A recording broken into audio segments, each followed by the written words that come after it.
로마서 12장 1절부터 우리 3절까지만 먼저 읽습니다. 그러므로 형제들아 내가 하나님의 모든 자비하심으로 너희를 권하노니 너희 몸을 하나님이 기뻐하시는 거룩한 산 제물로 드리라. 이는 너희가 드릴 영적 예배니라. 너희는 이 세대를 본받지 말고 오직 마음을 새롭게 함으로 변화를 받아 하나님의 선하시고 기뻐하시고 온전하신 뜻이 무엇인지 분별하도록 하라.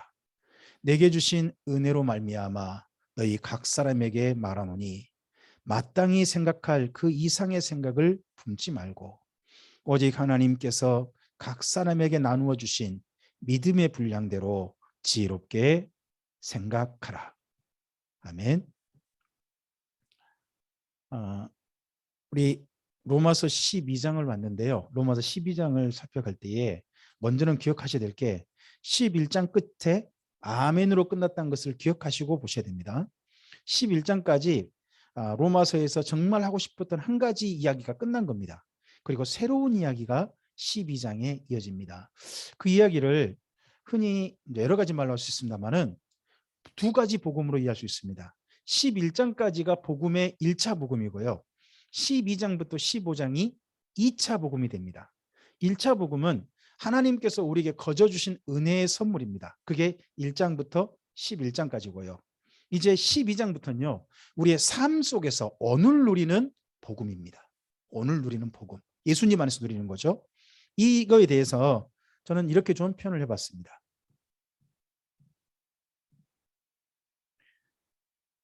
우리의 삶 속에서 구원이라는 게 뭐냐는 거예요. 구원 받았다. 복음, 이런 말을 많이 쓰지 않습니까? 복음이 뭐냐 그러면 구원의 복된 소식이죠. 근데 복음을 조금 더 자세히 말하면 뭐가 됩니까? 예수님 안에서 주어진 구원의 복된 소식입니다. 그럼 구원이 뭐냐는 거예요. 구원은 여러 가지 의미가 있습니다. 근데 가장 쉽게 말하면 이런 겁니다. 하나님과 만나는 겁니다. 하나님과 만남의 은혜를 누리는 것, 만남의 기회가 열려 우리에게 주어진 것, 그것을 가리켜서 우리는 구원이라고 합니다. 그리고 하나님과 만나는 그 사람에게 성경은 그렇게 말합니다. 구원받았다. 자, 그래서 앞에서 로마서 1장부터 11장까지는 예배로서, 예수님으로 말미암은 예배로서 하나님과 만날 수 있는 은혜의 선물입니다. 그 밑에를 한번 보시겠습니까? 예수님 안에서 준비해 주신 만남입니다. 우리가 준비하는 게 아닙니다. 하나님께서 준비해 주셨습니다. 우리가 하나님과 만날 수 있는 새로운 사람이 된 것, 만날 수 있는 관계가 회복되어진 것, 만날 수 있도록 우리 안에 성령님이 오신 것, 만날 수 있도록 우리를 얽매고 있던 죄의 속박으로부터 자유하게 된 것, 하나님을 만날 수 있도록 원수된 우리를 하나님의 자녀 삼아 주신 것, 이 모든 게 예수님 안에 주신 거죠. 이 모든 것들은 하나님께서 준비해 주신 것이라는 게 로마서 1장부터 11장까지입니다. 바로 이게 구약 성경에 의한다면요, 하나님 앞에 나아가는 제사를 말합니다. 구약 성경엔 자기들이 제물을 준비했습니다만은 여기 로마서에서는 이제 하나님을 만나는데 사람이 제물을 준비한 게 아니라 하나님께서 제물을 준비하셨다는 겁니다. 그 준비하신 제물이 바로 예수님이십니다. 그래서 예수님으로 말미암아 우리가 하나님을 만날 수 있는 이 값진 선물을 값없이 받았는데 그 무엇과도 바꿀 수 없는 값진 선물을 우리가 받았다 하는 내용이 로마서 1장부터 11장까지였습니다. 그리고 12장부터는 지금 이제 그렇게 하나님과 관계가 회복된 사람이 삶 속에서 하나님을 만나는, 삶 속에서 하나님의 구원을 누려가는 그 삶에 대한 권면이 되어집니다. 그리고 이제 로마서에서는 주로 많이 언급하지 않았습니다. 다른 복음서에는 있고 다른 바울서에는 있긴 합니다만은 그게 뭐냐 그러면 언젠가 예수님과 만날 그날이 있습니다. 그래서요, 구원은 만남이다 하는 측면으로 본다면요, 지금까지 우리의 삶이 하나님과 만날 수 없는 삶이었는데 예수님으로 말미암아 하나님과 만날 수 있는 삶으로 하나님께서 우리를 이끌어 주셨다, 초대해 주셨다 하고 받아들이는 게 바로 첫 번째 지금까지의 구원의 말이 됩니다. 그래서 이랬을 때는요, 로마서 1장부터 11장까지를 말한다면 구원 받았다가 됩니다. 구원 받았습니다. 하나님과 만날 수 있는 관계가 됐다면요. 그리고 오늘 삶 속에서, 오늘 내가 살아가야 할 삶 속에서 하나님을 만나고 있다면 오늘 삶 속에서요, 우리는요 구원을 누리고 있는 겁니다. 이걸 신약 성경은 어떻게 표현하냐 그러면 구원을 이루어 가라 이렇게 표현합니다. 두렵고 떨림으로 너희 구원을 이루어 가라, 너희 구원에서 자라가라, 이런 표현들이 신약 성경에 등장합니다. 그건 언제 해야 될 일입니까? 바로 지금입니다. 근데 그 지금은 뭐가 전제된 겁니까? 예수님 안에서 하나님과 만날 수 없었던 어제가 마침내 새롭게 바뀐 겁니다. 만날 수 있는 오늘로. 그럼 만날 수 있는 오늘, 그래서 하나님을 만나는 것, 그게 바로 두 번째 우리가 누려야 될 구원입니다. 그리고 구원은 결국 완성되어집니다. 그게 언제입니까? 만날 그날입니다. 예수님을 만날 그날, 하나님께서 만날 그날, 하나님과 영원한 만남으로 이어지는 것, 거기 만남이 준비되어져 있고 그 만남을 성경은 소망이라고 합니다.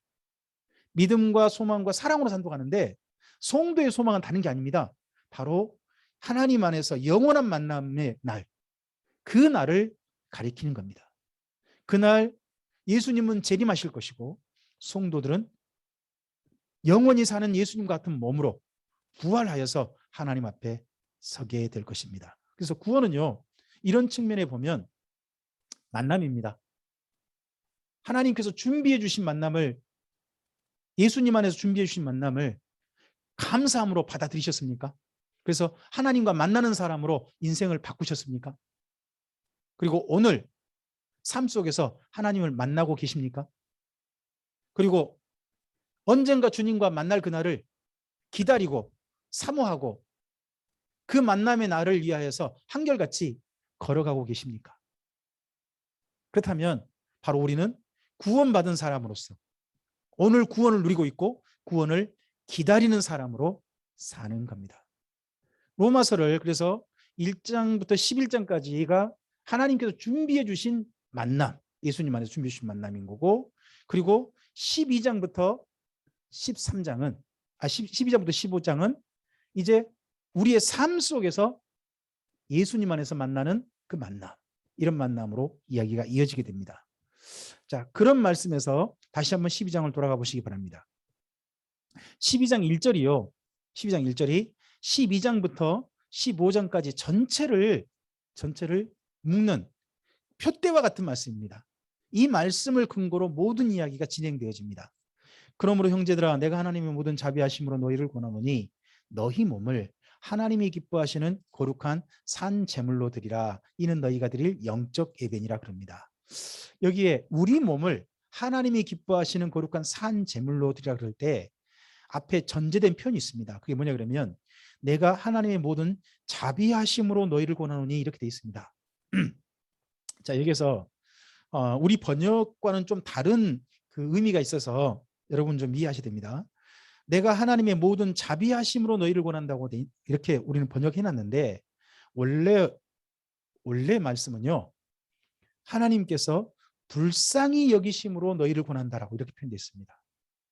하나님께서 긍휼히 여기심을 따라서 너희에게 권한다, 이렇게 표현되고 있습니다.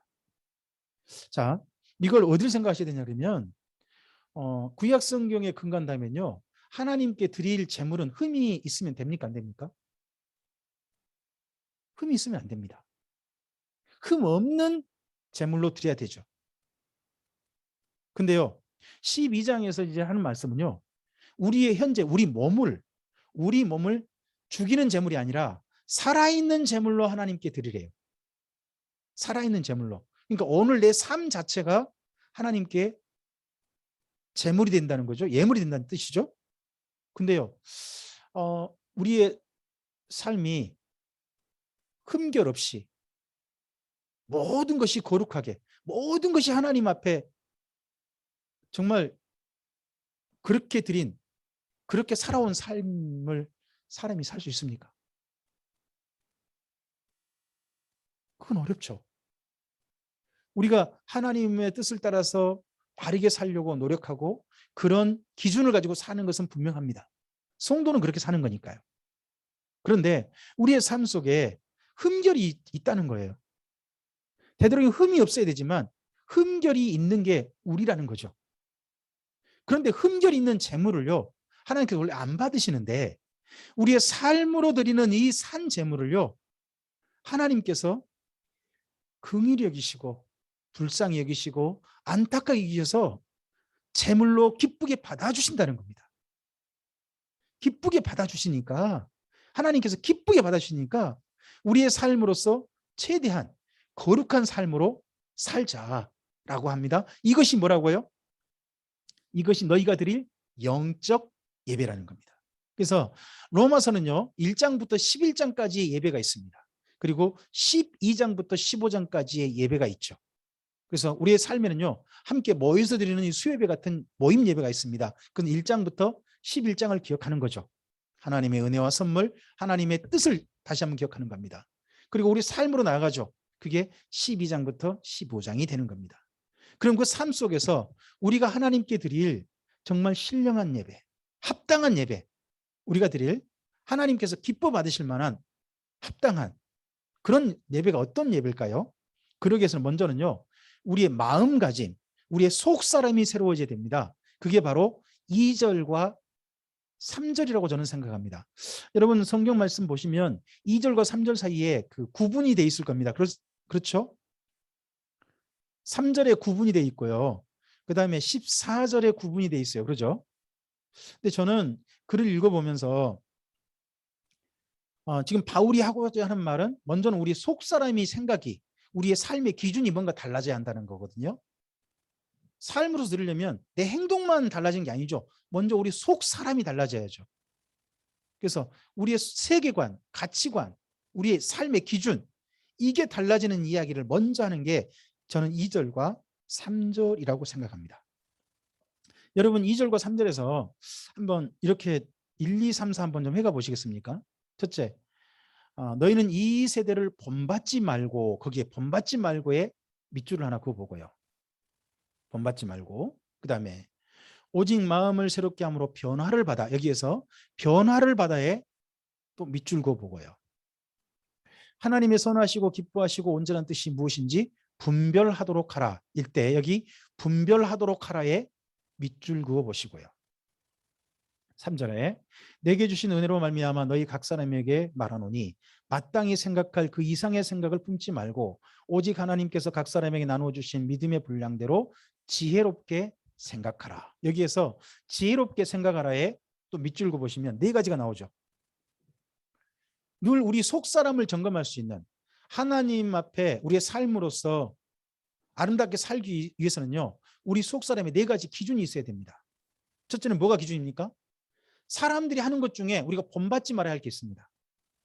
사람들이 하는 것들 중에, 우리 일상 속에 나타나는 것들 중에 그건 본받지 마셔야 됩니다. 그 다음에요, 우리의 마음을 새롭게 해서 우리 스스로가 이전과 달라져야 됩니다. 예수님을 만나기 이전과 달라져야 한다는 겁니다. 그게 변화를 받아줘. 변화를 받아야 한다면 다른 말 아닙니다. 달라야 한다는 겁니다. 달라져서. 그리고요, 이제는 속에서 가장 가치 있는 일의 기준이 돼야 됩니다. 가치 있는 일이 뭡니까? 하나님 보시기에 첫째는 선한 착한 일입니다. 이 일이 착한 건가? 이 삶이 착한 건가? 그리고 두 번째가 뭡니까? 이게 하나님이 기뻐하실까? 그리고 또 뭘까요? 또 하나가 더. 이게 하나님의 뜻에 온전할까? 하나님 뜻이 온전한 그 뜻일까? 내가 하나님 뜻을 정말 그래도 제대로 알아들은 걸까? 이게 하나님이 제대로 된 뜻일까? 아니면 내 혹시나 내 생각을 가지고 하나님 뜻이라고 한 건 아닌가? 하는 거에 대한 생각의 기준이 있어야 됩니다. 분별. 뭐가 옳고 그른지 할 때 세 가지 기준이 있어야 한다는 겁니다. 첫째는 이 일이 착한 것인가? 이 일이 하나님이 기뻐하시겠는가? 그리고 내가 정말 하나님의 뜻을 제대로 알아들었는가? 이것이 우리의 생각의 기준, 우리 세계관, 가치관의 기준으로 먼저 갖춰져야 한다는 겁니다. 그리고 또 하나가 뭐가 필요합니까? 이 땅을 살 때 우리는 너무 무리하게 힘쓰려 하실 필요 없습니다. 저는 3절 말씀이 너무 감사합니다. 내게 주신 은혜로 말미암아 너희 각 사람에게 말하노니 마땅히 생각할 그 이생의 생각을 품지도 말고요. 오직 하나님께서 각 사람에게 나눠주신 믿음의 분량대로 지혜롭게 생각하라는 겁니다. 하나님을 향해 섬기려고 할 때 저는 정말 힘겹게 섬기는 그런 성도님들 뵈면 감사합니다. 그런데요, 그게 과연 하나님께서 기뻐하시는 걸까 하는 생각을 하게 됩니다. 하나님께서는 그렇지 않으실 것 같습니다. 우리가 우리 형편에 따라서요, 형편에 맞게 우리가 생각한 그 안에서 정말 남들을 돕고 싶다 할지라도 내 삶이 무너지게 하면서 돕는 것은 하나님이 좀 기뻐하실 거라고 생각이 안 들어요. 하나님께서는 생각할 그만큼만 믿음의 분량대로만 그 안에서 내가 이 일을 할 수 있겠는가, 이 일을 내가 정말 감당할 만하겠는가 하고 생각하면서 우리 인생을 살라. 이게 네 가지 속사람의 우리가 하나님 앞에 드리는 삶의 기준이 되었으면 좋겠습니다. 다시 한번 정리해 보시겠습니까? 첫째, 내가 이런 것은 본받지 말아야 되는데 하는 것들이 분명히 보이셔야 됩니다. 두 번째, 뭐 해야 됩니까? 내가 달라져야 됩니다. 달라져야 할 게 무엇인가를 보셨으면 좋겠습니다. 그리고 이게 하나님 앞에서, 하나님 안에서 착한 일일까? 하나님께서 기뻐하실까? 내가 하나님 뜻을 제대로 알아들었는가? 하는 것을 분별해 보시기 바랍니다. 그리고 이게 내 분수에 맞는 일인가? 라고 생각해 보시기 바랍니다. 그러할 때 우리의 삶은 하나님 안에서 아름다운 성도의 삶으로 우리가 드릴 영적 예배의 준비가 되어질 겁니다. 자, 그 이후 이런 준비를 가지고 이런 네 가지 기준을 가지고 첫 번째 바라봐야 할 때가 어디냐? 바로 교회 공동체 생활입니다. 여러분 4절부터 네, 8절까지만 먼저 읽어보겠습니다. 4절부터 8절입니다. 우리가 한 몸에 많은 지체를 가졌으나 모든 지체가 같은 기능을 가진 것이 아니니 이와 같이 우리 많은 사람이 그리스도 안에서 한 몸이 되어 서로 지체가 되었느니라. 우리에게 주신 은혜대로 받은 은사가 각각 다르니 혹 예언이면 믿음의 분수대로, 혹 섬기는 일이면 섬기는 일로, 혹 가르치는 자면 가르치는 일로, 혹 위로하는 자면 위로하는 일로, 구제하는 자는 성실함으로, 다스리는 자는 부지런함으로, 긍휼을 베푸는 자는 즐거움으로 할 것이니라. 아멘. 4절부터 8절까지가 교회 공동체 생활입니다. 교회 공동체 생활은 우리 서로가 내가 한 지체임을 기억하고 그리스도 안에서 한 몸이 되도록 서로 지체 간에 서로를 돕고 서로를 섬기는 일인 겁니다. 우리가 그리스도 안에서 우리가 한 몸이 되기 위해서요, 아름다운 덕을 세워가기 위해서, 몸을 건축해 가기 위해서 6절 기준이 필요하다고 봅니다. 6절에 보면 이게 나옵니다. 우리에게 주신 은혜대로 받은 은사가 각각 다르다, 이렇게 나옵니다. 은혜는 하나님께 주신 선물입니다. 받은 은사는 뭡니까? 우리의 실천이 된답니다. 실천, 우리의 꾸준한 실천, 성실한 실천. 은사는 실천이라 생각하시면 됩니다. 그러면 그 다음 내용 보시기 바랍니다. 예언이면 믿음의 분수대로 하지 않습니까? 예언하는 일을 맡았습니다. 그게 뭡니까? 하나님께서 주신 선물입니다. 은혜인 거죠. 그 예언의 일들을 할 때는 무엇대로요? 믿음의 분수대로. 저는 교회 목회자가 교회가 감당할 만한 일들을 해가야지, 교회가 감당하지 못한 일을 이게 하나님의 일이다라고 이건 믿음으로 하자라고 한다면 그건 믿음의 분수가 아닐 것 같습니다. 우리가 하나님의 말씀을 전할 때는 믿음의 분수대로 우리 믿음의 분량을 잘 살펴서 전할 수 있는 그런 은사가 단 필요한 거죠. 그 다음에 성도들을 섬기는 일을 잘하시는 분들이 있습니다. 섬김을 잘하시는 거, 이거 하나님 주신 선물입니다. 근데 그 섬김의 일을 잘하시는 분은 섬기는 일로 하는 것이 바로 은사입니다. 잘 섬기는 게 은사입니다. 은사 그러면은 교회에서 많은 분들이 예언의 은사, 뭐 방언의 은사, 뭐 통역의 은사니 영분별의 은사니 좀 이상한 뭐라 그럴까 좀 신비한 것만 찾으려고 합니다. 신비한 것만 은사로 생각하는 경우가 많습니다. 근데 은사란 뭐냐? 오늘 하나님께 내게 주신 선물을 따라 성실하게 내 일을 하는 것, 그것 자체가 은사입니다. 올해 우리 참빛교회에서 각각의 직분을 맡고 일들을 맡으셔서 그 일들을 주님의 이름 안에서 한결같이 진행하시면 그 일이 하나님이 주신 은혜요. 그 일을 맡아 감당해가는 것이 은사인 겁니다. 그리고 가르치는 자는 가르친 일로 성실하게 하라고 합니다. 위로하는 자면 위로하는 일로 하라고 합니다. 위로하는 걸 특별히 잘하는 분들 있죠. 그래서 교회 안에서 위로하는 일을 위해서 사실 세우신 분들이 누구냐? 권사님들이십니다. 위로하는 일을 하시라 해서 그런 분들을 권사로 세웁니다. 권사로 세우신 받은 분들은 성도들을 위로하는 일을 하셔야 됩니다. 위로한단 말이 뭔 말입니까? 잘하고 있는 일은 격려해주고 응원해주는 겁니다. 그리고 안타까운 일 당하신 분은요, 함께 손잡아주고 그 안타까운 낙심하고 절망한 자리에서 용기를 내고 힘을 낼 수 있도록 도와주는 것이 위로하는 거죠. 그리고 구제하는 것, 우리 이웃들을 돌보고 안타까움을 보고서 거기에 부족함을 채워주고 하는 일을 정말 잘하신 분들이 있습니다. 그 구제는요, 이벤트가 돼서는 안 됩니다. 우리가 이웃들을 돌보는 일은요, 성실하게 가야 됩니다.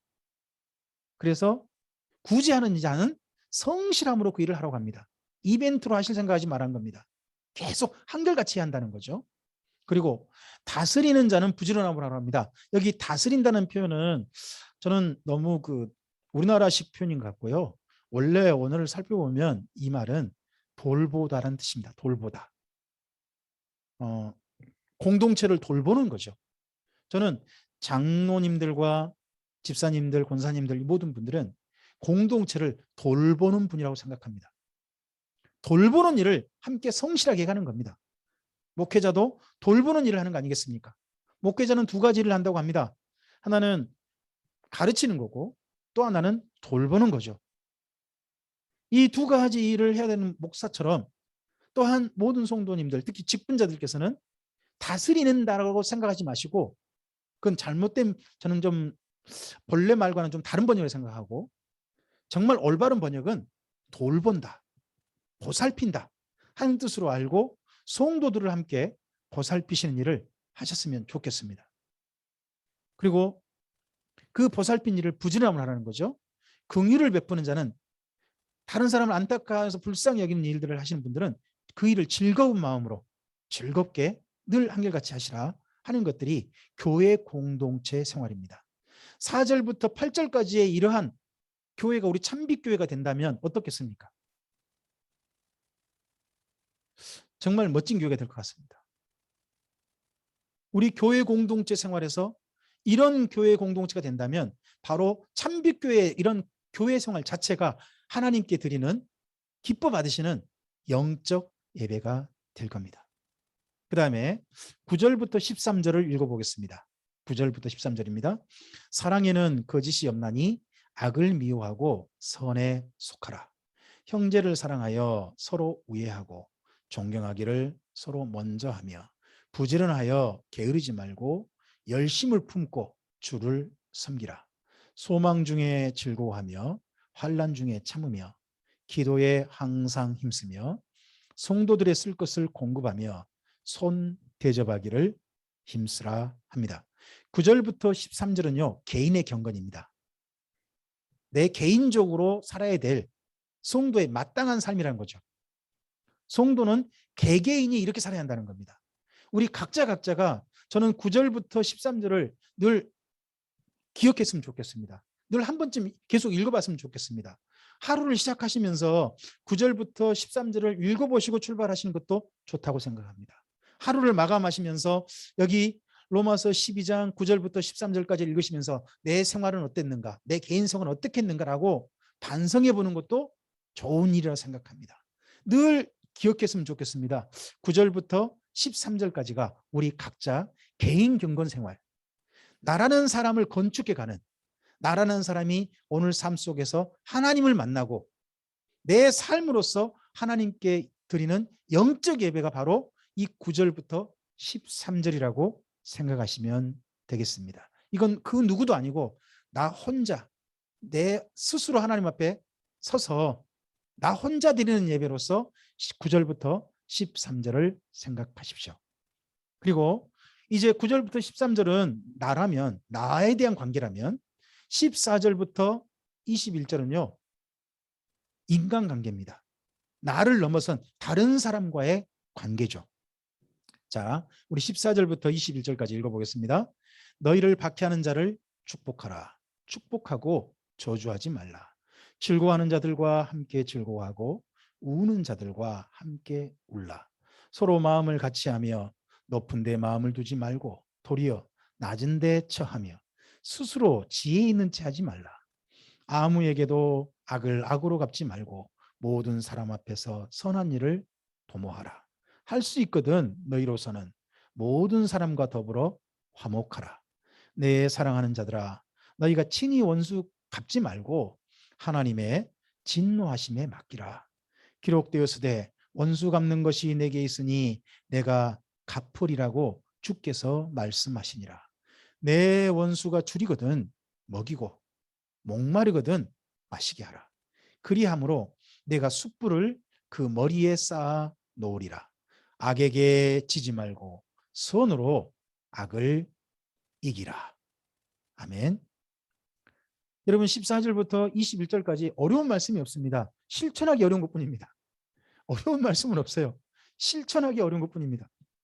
박해하는 자를 축복한다는 거 당연히 그래 그게 옳지 하지만 실천하기 쉽지 않습니다. 즐거워하는 자들과 함께 즐거워하고 우는 자들과 함께 운다는 것도 사실 쉽지 않습니다. 누군가 즐거운 일을 있으면요 우리나라에는 그런 속담이 있지 않습니까? 사촌이 뭘 사면 뭐가 아프다고요. 괜히 남이 잘 되면 그게 함께 축하해 줘야 되는데 그러지 않죠. 또 우는 사람 보고요 함께 우는 게 아니라 그래 네가 그렇게 못된 짓거리 하더니 잘 됐다 이런 마음을 품는 경우가 의외로 많습니다. 쉽지 않습니다. 이게 너희는 또 마음을 같이 해서 마음을 높은 데 두지 말랍니다. 사실 누구든지 자기에 대해서 칭찬해 주는 걸 좋아합니다. 마음을 높은 두지 마라 하는데 그거 쉽지 않습니다. 낮은 데 처하고 스스로 지혜는 찾지 마라. 다른 사람 앞에서 내가 나름 뭔가 알고 있다. 나는 그래도 다른 당신보다 좀 더 안다. 뭐 이런 식으로 하지 말라는 건데 그거 쉽지 않은 겁니다. 이게 또. 그리고 또 아무에게도 악을 악으로 갚지 말고 모든 사람에게 선한 일을 도모해라. 모든 사람 앞에서 내가 좋아하는 사람, 내 마음에 정말 드는 사람 앞에서는 선한 일을 도모하는데요. 모든 사람 만날 때 선한 일을 대기한다. 쉬운 게 아닙니다. 그리고 또 할 수 있거든 너희로서는 모든 사람과 더불어 화목하라. 정말 이건 더 쉽지 않은 것 같습니다. 모든 사람과 더불어 화목하라. 네. 그리고 너희가 친히 원수 갚지 말고 하나님의 진노하심에 맡기라. 요즘은 교회도요. 교회가 무슨 핍박을 받고 무슨 어려움을 당하는지 모르지만 교회가 굉장한 핍박을 받은 대상인 것처럼 이야기하시는 저 이야기를 인터넷상에서 많이 봅니다. 그러면서 핍박했다고 하는 정부에 대해서 굉장히 사탄의 앞잡이는 것처럼 정말 타도해야 될 대상인 것처럼 그렇게 이야기하신 분들을 봅니다. 교회로 하여금 좀 더 방역에 힘써달라. 그리고 방역 기준을 지켜달라. 이런 말들이 교회를 핍박하는 말로 들린다면 참 그게 그 교회의 원수인 건가 하는 생각을 합니다. 저는 도리어 19절부터 20절, 21절 사이에 교회는 더 이상 저는 핍박받는 곳이 아니라고 저는 생각합니다. 물론 교회가 원수로 생각하는 자는 있죠. 근데요, 원수에게 원수로 대하지 말고 원수에게 도리어 선하게 대하랍니다. 원수를요, 원수로 대하는 건 악한 거란 겁니다. 악에게 지는 거래요, 도리어요. 도리어 원수를 사람으로 대하는 것, 사람으로 대하는 것이 악을 이기는 성도가 드릴 영적 예배랍니다. 자, 오늘 여기까지 말씀해 보면 마땅히 실천해야 될 삶입니다. 우리의 생각에서, 우리 속 사람에서 바른 영적 삶으로 드릴 영적 예배가 보입니다. 그리고 교회 생활 가운데서 어떻게 하는 게 하나님 앞에서 정말 아름다운 영적 예배인지가 보입니다. 그리고 내 스스로 내 개인 생활이 하나님 앞에서 경건 생활이 되어져서 그 속에서 하나님을 만나는 사람으로서 산 제물로서 드리는 영적 예배가 되어야 되는지 분명하게 보입니다. 그래, 이 말씀처럼 살면 진짜 그러겠다라고 보입니다. 그리고 인간관계, 정말 이 말씀처럼 살면 하나님께서 기뻐하시겠다 하고 분명히 보입니다. 근데 저는 솔직히 2절부터 21절까지 이 말씀이 저한테 온전히 실천된다는 건 도저히 자신이 없습니다. 저는 구약의 율법이 어렵다고 하는데 제가 봐선 신약 성경은 더 어렵습니다.